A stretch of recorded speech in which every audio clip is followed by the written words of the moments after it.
Good evening, everyone. Come on in. Good evening, everyone. Happy Friday. Come on in. Come on in. I wonder if I put my phone on mute. Thank you. You're welcome. How y'all doing, I don't know y'all? if I put mine on mute. My wife just woke me up. I was just Took a little snooze. Yes. What up, Keisha? Come on in. Where you? I know where Keisha's streaming from. All right, where y'all streaming from? Good evening. Good evening. Good evening. Come on in. Let us know where you're streaming from this evening. Good evening, love everyone. To welcome you. Yeah. Today was another, semi-rainy day in Florida. Yeah, it wasn't bad. Yeah, it wasn't it bad. wasn't bad. It was just hot and humid. I was out there on the streets working. working. Boss. No, I didn't turn my phone off. I have got to turn it off. Hey, Lawana, how you doing? Hey, Lawana, what's up? Welcome. See what happens? We need to get on our job and make sure all our electronic devices are shut off. I'm playing. I had just turned my phone off. So who am I? Who am I to judge anybody? I am not. Oh, you're not going to judge? I just said I'm not going to judge. Okay. Just let it ride. I just said I'm not going to judge. Come on in, y'all. Come on in. Come in. All right. If you don't know, my name is JOMO. And I'm Charmaine. We get together on Friday nights, Friday Night Live, where we have real, raw, and relevant conversation in reference to relationships. Yes. And we've been together now 20 plus.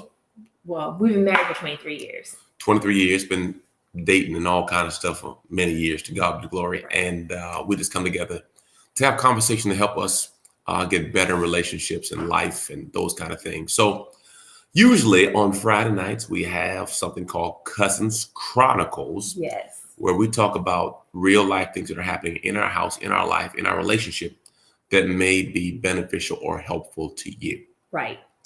Well, it's pretty funny. This week, my wife is really engaged. Well, maybe, I don't know, is it a week or more? It's been a week. I changed my diet. Just trying to do something different, because if you want something different, you have to do something different, right? So I changed my diet and it was really strict, and I wanted to meal prep. So I decided to put a note in the refrigerator that I was taking over a portion of one of the shelves, and I didn't want to go in there and see something missing that I was supposed to eat for one of the times that I was supposed to eat. So I just left a little note that said, what did the note say? Do not touch anything above this note. Do not touch anything above this note. Signed, management. And it said, thank you, management. No. I don't care what it said. If it goes into the refrigerator, that is attached in this house, I don't think you have rules talking about don't touch this and don't touch. Now, I want to ask y'all a question. Have you ever been around someone who writes their name on stuff in the refrigerator? What do y'all feel about that? What do y'all feel about? I think if they feel like they have to write their name on stuff in the refrigerator, that means other people are just like overeating and just taking people's stuff. So I last night we went out to dinner for my birthday, and I came home as a little snacky. So I went in the refrigerator and there was a slice of pizza. So I grabbed the pizza, and all of a sudden I saw that she go behind me, try to reposition where the other slice of pizza is, like I'm gonna eat all the pizza. The key to that, folks, is he just said, where did we just leave? We went out to dinner. We went out to dinner. He not only had dinner, but had dessert too. Why you gonna come home and eat the kids' pizza? It's not a kid's pizza. If they didn't finish the pizza, I mean leftovers. Leftovers. That's called lunch the next day. That's not leftovers. Old pizza is called leftovers. It's not called lunch. It wasn't old pizza. I'm trying to make sure there's no waste in the house. All right. So with her having this new strict routine, right? One of our friends went to Orlando and got us some crystals. Is it crystals? It wasn't us. She didn't get us. anything So you White Castle. You knew that I was on a diet, so now you go to White Castle and buy a whole box of burgers. Stop it. I didn't go anywhere. No, I didn't say you. So what are you saying? Then No, she didn't buy it for us. You said us. Well, that wasn't for us. She bought it for the house. Everyone had some but you. That wasn't for us. Anyway, she knew I was on a strict diet. And she go get White House burgers. White Castles. White Castles, whatever it was. Anyways, so this friend went to Orlando, bought us a box of White Castle burgers. And so I just woke up from my nap. I haven't eaten anything. It's a Sunday after church. My brother hungry. So I went ahead and had me about 3 or 4 of these White Castle burgers. So anyway, I get to the bedroom after I finish eating my food. And she starts. Oh, no. Guys, he ate the burgers in front of me. Now, this diet is so strict, okay? I'm starving, okay? I'm trying to lay down in the bed because I'm so hungry. I know if I go out front, I'm going to eat something like. Now, wait a second. Let's talk. I was starving. I was like out of my mind. You know when you're like past hangry, like you're so frustrated. And then he starts eating the burgers in the bed. I was just like, Lord, save me now. Just take me, Lord. I don't understand why you got to be an angry dieter. What's up? What's wrong with you? You're hungry. You are hungry. You're going through a process.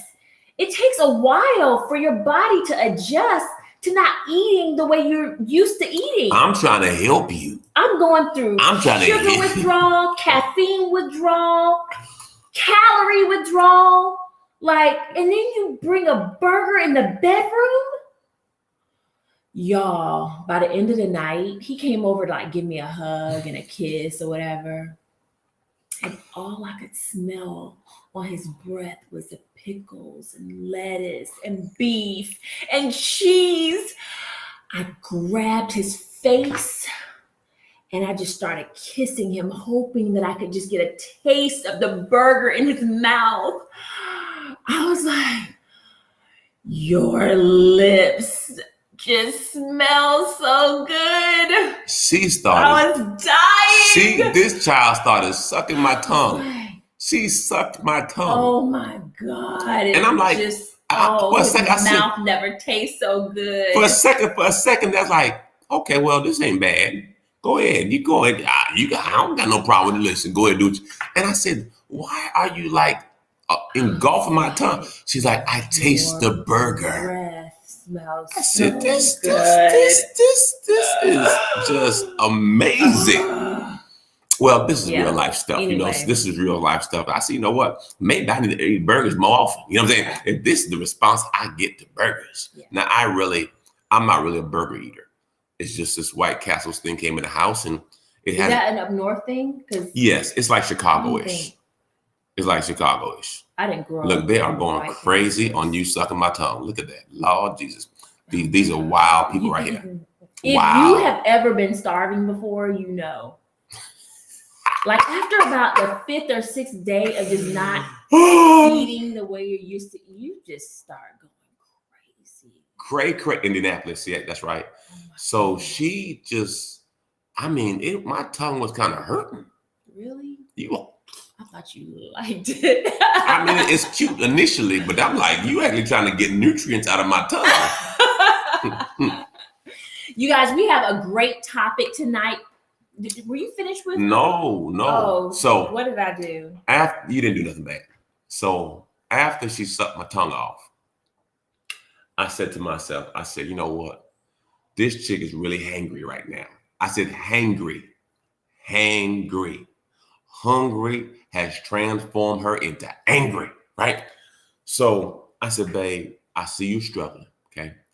What could I do to help you? Do you have an unmet need? He tried to do the whole meeting thing, We recommend it, Charmaine. We do recommend it. Yeah, we recommend it. And he said, do you have an unmet need? This chick, I said, hey, babe, do you have an unmet need? Yeah, I got an unmet need. Take that pig out the back of my truck. I said, okay. My dad went hunting. She's from country. Okay. I'm not from the country, but my dad is very country. Her dad is very country. Now I tried to help her the night before, but she had everything under control because she's a regulator. I did anyway. So I said, babe, what can I do to help you? She And said, he knew I had a dead pig in the back of my truck on dead ice. pig in I the back mean, of I the can't truck. lift the cooler. My dad had to put the cooler in the truck with a tractor. Let me say it again. Dead Dead pig in the cooler. in the back of the truck. And then my dad calls me the morning after he put the pig in the back of my truck. He said, you need to check to make sure that the plug I put at the bottom of the cooler is, plugged in tight so you don't get into Where are we? That pig is this blood a reality? juice in your truck. Thanks, Dad. I'll do that. So we had to take the pig to the processor, but she had drove around with the pig all day long in the back of the truck on ice. It was raining, so I was trying to wait until it stopped storming, but that day it just did not stop raining. So towards the end of the day, she ended up going to the processor, and I followed her because her unmet need was for me to get that pig out the back of her truck, and it's like, it's really heavy. I said, you know what, I'm strong. Did I get it out? You got it out. I got that pig out the back. I just didn't want him to hurt himself. No, I ain't gonna hurt myself. I'm strong. So I got the pig out the back of the truck because, see, that was her unmet need. See, when you ask your wife or spouse, do you have an unmet need? You should be able to fulfill that need. If you ask her, do you have an unmet need? Be able to respond in a manner to help her. Right. Don't say, do you have unmet need? Don't ask, do you have an unmet need? Right. And then they say yes, and then you don't do nothing. Right. She says her unmet need was for me to get the pig out the back of her truck. Now, this is unusual. Now, this is this is some old back country stuff here. But where we live, there's a lot of wild pigs, and you can shoot them, and a lot of farmers they mess up the crops and they dig holes and stuff. They're a nuisance. They're a nuisance. Right. So the farmers will ask hunters to go out in their land and so we take care of them.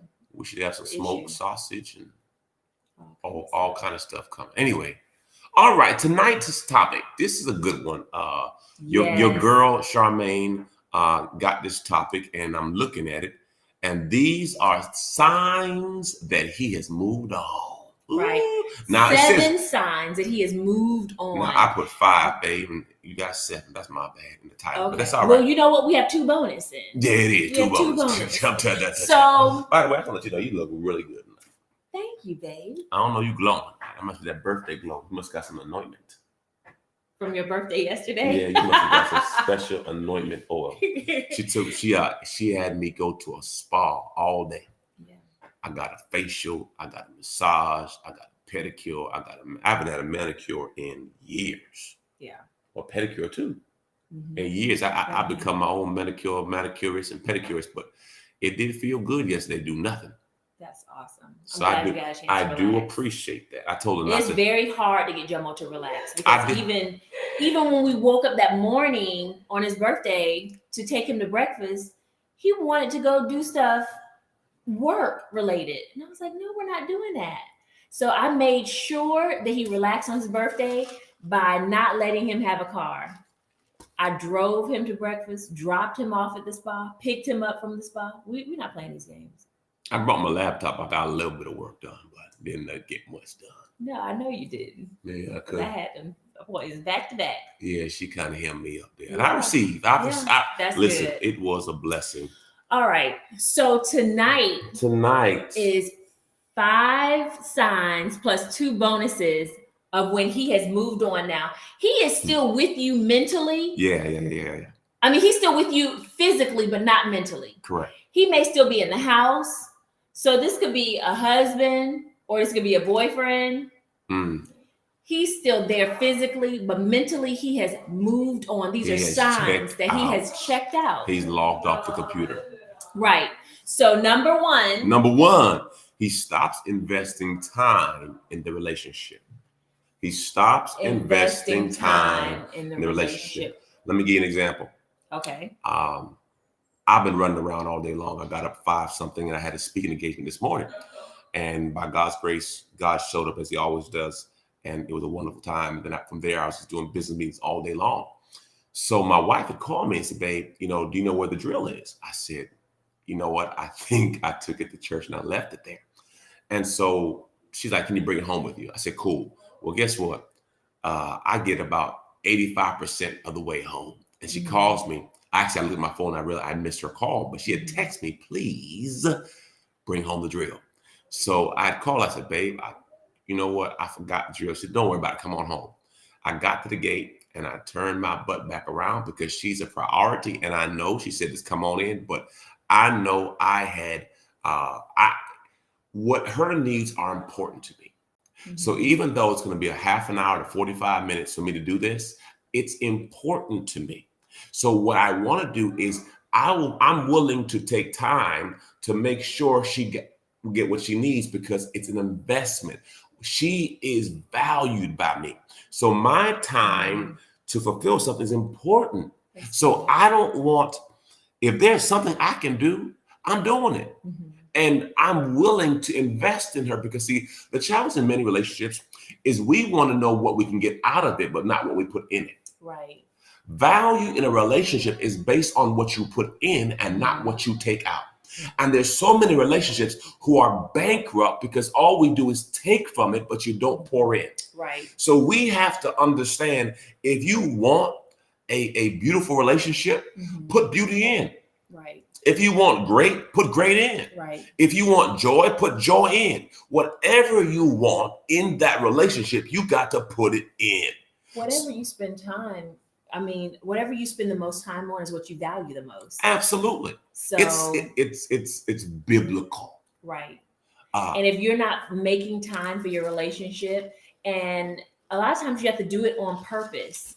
You have to purposefully set time for your relationship. And if he has not been doing that, that is a sign that he has mentally checked out. Real talk. Number two, he argues a lot.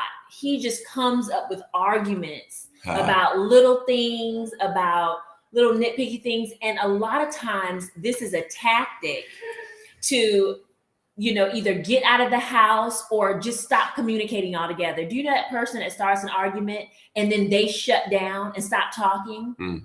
So now if you do that enough and that's a pattern for you, or you leave the house, you get mad and you leave.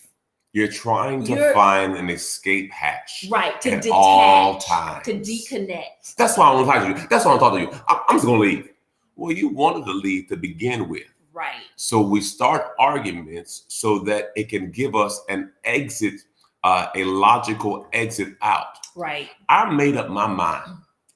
I don't care how mad this chick get me, and she has. I will not leave the house. It's a rule. Now, I'm not saying everyone follows this rule, but for me, I said, Lord, I'm not going to leave because I'm not a runner. Now, the sister will go leave for take a ride in a minute, right? This is right, but I love riding. I'll take the kids for a ride. The kids actually ask me for a ride. They do. They ride with her. Yeah. But sometimes she'll be riding. She'll ride. I know me. I'm taking the kids. They ain't going nowhere. And sometimes she ride without the kids. That's all right. I do? Yes, no. Sometimes. Yes, sometimes you do. Sometimes. Here's my premise. You have to not try to find, when a person is trying to get out, they try to find every excuse to not communicate, every excuse to quit early, every excuse to get away from you. And what this causes too, babe, is it causes the spouse to walk on eggshells now because they don't want the reaction that they've been getting. So I don't want him to leave the house, so I'm not going to ruffle any feathers. I'm not going to address any issues. I'm not going to talk about something that may upset them. I'm not going to communicate as much because every time I say something, he gets upset and leaves, or he shuts down and just stops talking to me for days at a time. Yeah. So now the other person is walking on eggshells, not because of something that they did wrong, because the other person has mentally checked out. And this is a way to disconnect from the relationship for them. It's a time in a season where oftentimes people are better said to be roommates than truly in a relationship. That's good. You have to constantly be investing, constantly be seeking, constantly be trying to pull or stay together. The forces of the world want us separated. Marriage, the world does not want marriage to work. Okay. So you have to put extra energy into focusing on that we are going to stay together, because the damage of divorce is catastrophic. And so many times people don't really understand that the enemy's goal is for you to divorce, diablos, divide. He throws balls at us. The Greek word, I think it's Greek or Hebrew, diablos means he throws things at us to get us off course, to get us off track, to divide us. So you have to be mindful of all the tactics the enemy is getting to divide you. So you have to be willing to fight through, persevere, and even sometimes humble yourself. I say, you know what, this ain't worth it. So I tell people all the time, if it's not worth the fruit, it's not worth the fight. All right, number three. What's number 3? He's less affectionate. Yeah. Now, when you stop showing affection and stop being intimate, that is a huge sign of something being wrong. Yeah, if he always want to go to sleep. It doesn't touch you anymore, no hugging, no kissing, no holding hands anymore. And this is something that was a norm in your relationship, and all of a sudden it's not happening anymore. That's a sign that something's wrong. Real talk. Yeah. I could say for most men are hunters, or they are going after a woman. Most men. I can't say all.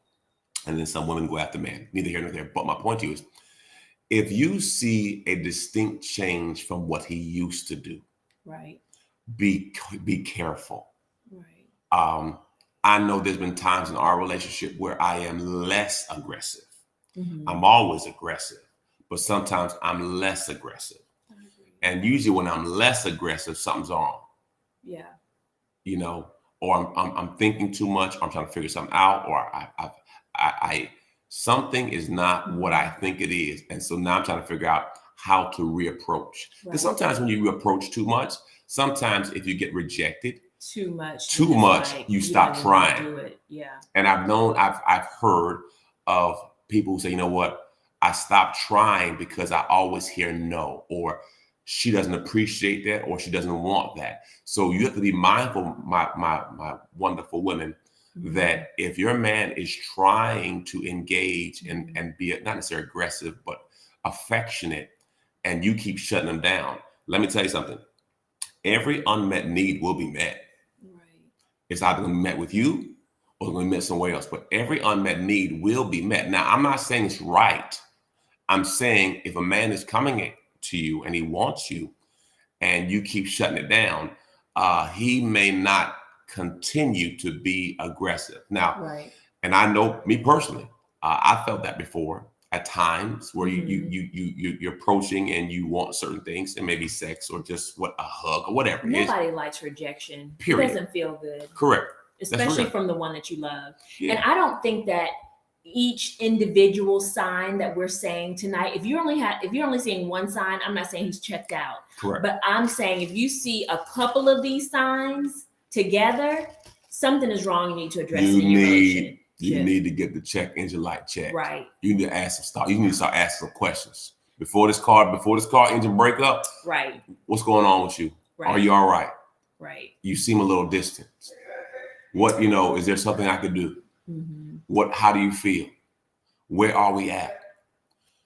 What would you rate? What would you rate? What would you gauge our relationship? Do you think I'll listen to you? I mean, you have to be willing to ask the tough questions, because what I do know is if you go to the place of going through a divorce, that's a horrible place. Right. So to me, it makes more sense to ask the tough questions now so we don't have to go through that place. Right. Right. Amen. So number 4 is he's being disrespectful. Oh boy. He doesn't care about your feelings anymore. He's putting you down. He's always throwing jabs. And I'm not talking about physical jabs, but verbal jabs. Physical too sometimes. He's putting you down. He's degrading you, especially in front of people, which means that he's showing people too that he doesn't care. If whom you do not honor, you do not respect. Who you do not respect, you cannot receive from. And for guys, respect is a very strong indicator of how they feel about you. Correct. So honor, respect, when that starts to go, you're on a slippery slope, and you don't want to. This is something you have to really be cognizant of, because the box is the honor, and once honor is gone, you it could be fixed, but it's just it's a dangerous warning sign. Right. All right, next one, number 5. He constantly threatens to leave. Well, if you don't do this, I'm just gonna leave. Well, if you don't do that, I'm gonna leave. And every time I come in here, it seems like you got an attitude. I'm just gonna leave. I had people do that to me before, not in a relationship, especially with you, but when a person threatens to leave, I believe they've already left. My opinion. When a person threatens to leave, they're already working out their exit strategy. Right. It's already been processed, because for you to articulate it, it means you've thought about it. It means it's in your heart. The Bible says, out of the heart, the mouth speaks. So when you tell me this, you've already processed this. Right. Now they'll come back and say, I'm sorry, I didn't mean it, but that's a lie from the pit of hell, because if it came out your mouth, you meant it. And your words have power. They have what power. are you speaking into your relationship? I was listening to something yesterday, and do you know that once you articulate a word, the universe / you, your body, and everything around it is working towards manifesting what you just said? Yeah. The energy around you. Everything you just said is starting to work to manifest what you put out of your So mouth. when you say I'm leaving, and you have set some things in place that you about to leave. Yeah. Pastor was talking about dieting. He says, once you say you're going to do something, your body starts to fight against you. He said, again, the same, because what the gist of it was flesh. The flesh hates rules, regulations, and anything that limits itself. So my flesh was just really liking your breath, huh? Well, my breath always tastes good. So, you had nothing wrong with that. The breath always tastes good. Hey, listen, you want to taste? Oh, don't act like you don't want to. Don't act like that now. Don't be putting no shoulders, because when we get off the camera, you're going to be all over me and stuff. Don't act like you don't want to. Maybe you need a cheeseburger first. Well, I'm trying to give you. Okay, our bonus 2, number 6. He doesn't care where you go or who you are with. Oh, he doesn't care where you're going, he's not asking you, hey, babe, where are you going? Or where are you? Or who are you spending your time with? Listen, I've been with this lady here 25 years. And I think it was 2 or 3 weeks ago. She left without me knowing. I said, listen. Don't do that.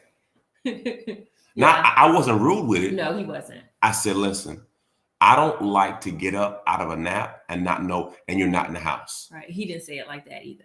How'd I say it? You just said, babe, that when you leave the house, can you please just let me know where you're going? And we've had the conversation before, and there's no excuse. I left the house. He was sleeping, and he was sleeping so hard, y'all. I don't want to wake him up.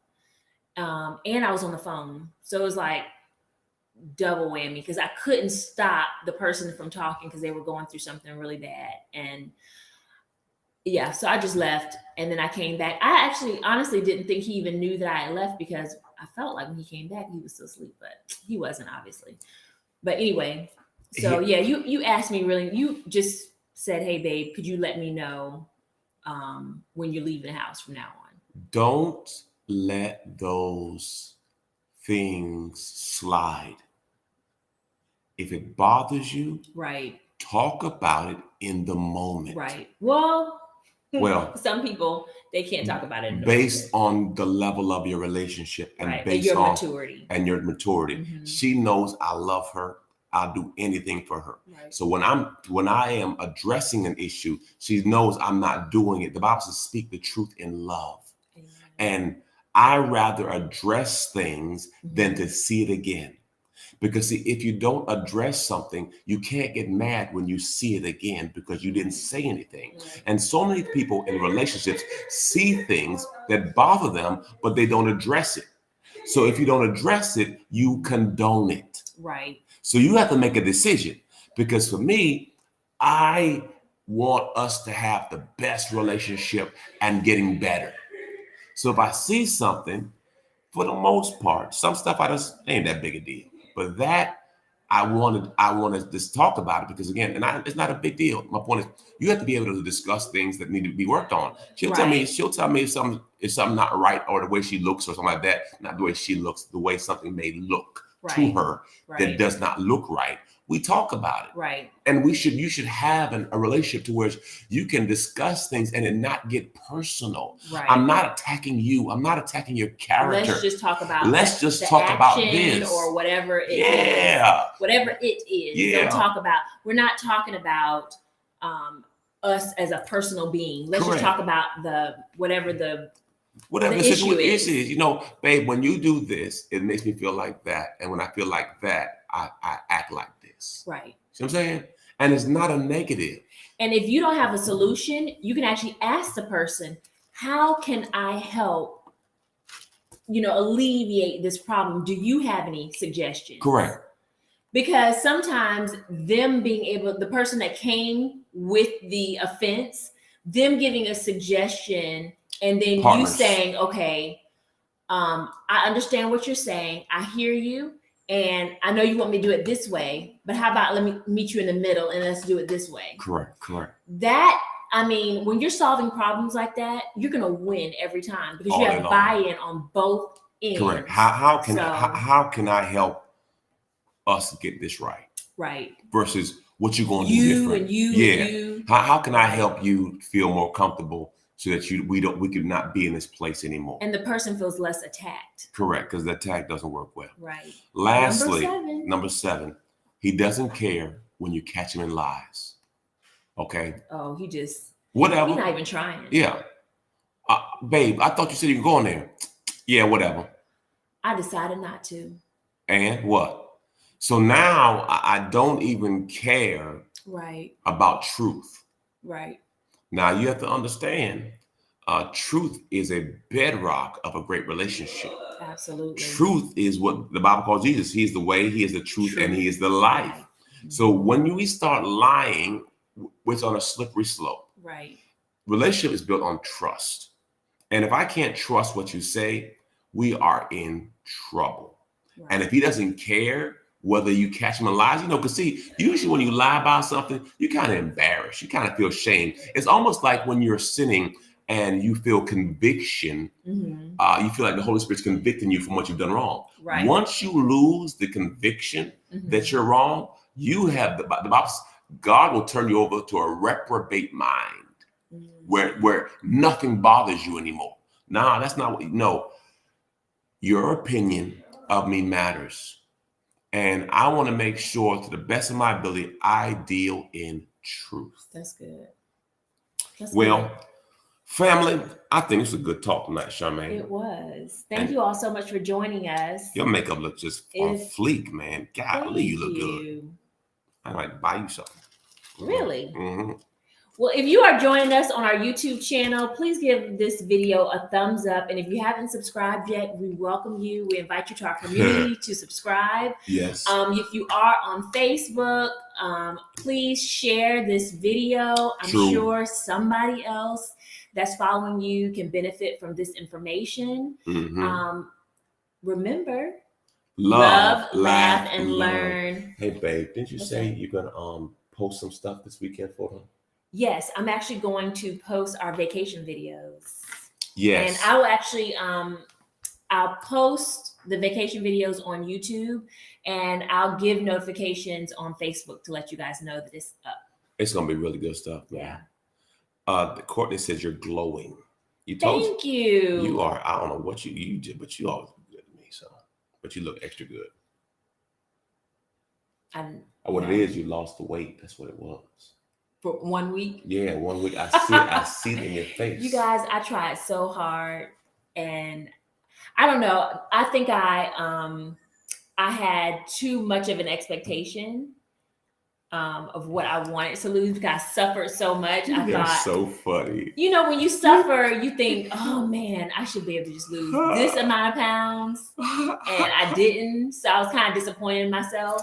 But this week is a new week. I'm not giving up. This body is going to conform to what I want it to be. Speak it. I'm speaking that thing. Speak it. This athlete in me is going to come out roaring. Ooh. Raw. I believe.